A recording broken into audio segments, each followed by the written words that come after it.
Hi, and welcome to this edition of Tech Clarity TV. My name is Jim Brown, President of Tech Clarity, where we make the value of technology clear.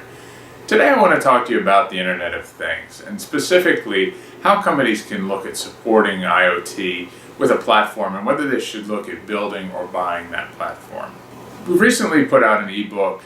In it, we interviewed a number of companies to try and understand how they've gone about supporting IoT, what they've experienced, both from a business perspective as well as from a technical perspective.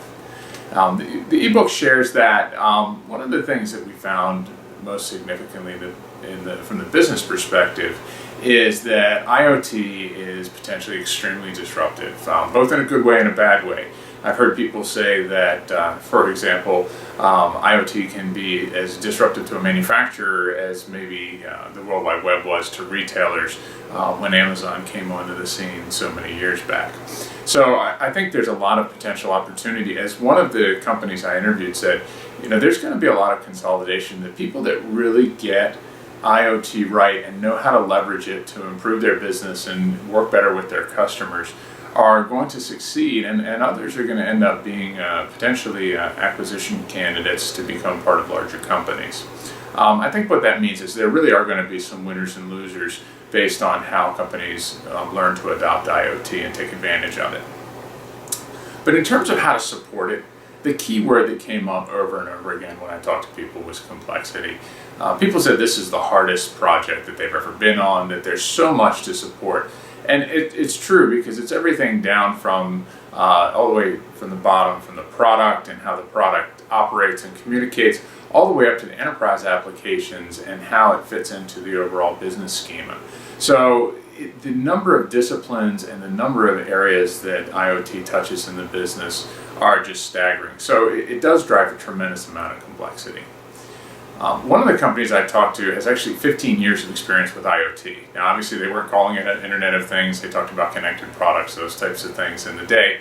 But they're a multi-billion-dollar company. They're global, and they've got a tremendous amount of experience. And what they said is they've got a platform that really took 21 different suppliers to pull together. They had built it at the cost of millions of euros, and trying to support that became harder and harder. And what they said is that if they had to replace it now, it actually would probably cost twice that amount. But that wasn't even their biggest concern. The biggest concern was the amount of time that it would take to recreate what they have and the ability to scale it to what they needed to do.